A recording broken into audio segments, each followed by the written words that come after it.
guy for In the Weeds, and so we're going to go down to these two sort of specific building types and look at that synergy between once you have, if you have, say, a net zero sized PV array, some batteries, and what kind of resilience does that buy you, and what are maybe also the CO2 impacts of that. Before that, I'm going to get into just a little bit on load shifting and talk about microgrids. So when we want to create a resilient net zero energy building, what are the first steps we do?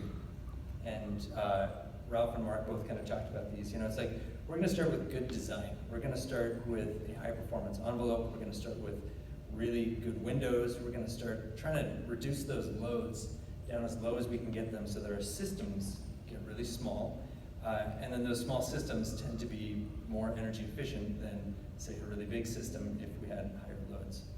We're going to move people towards the perimeter probably so that we can take advantage of daylight, we can take advantage of natural ventilation.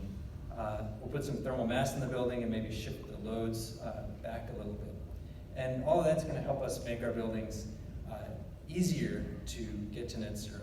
And I think we're going to see it's going to also help them get easier to get to a resilient point.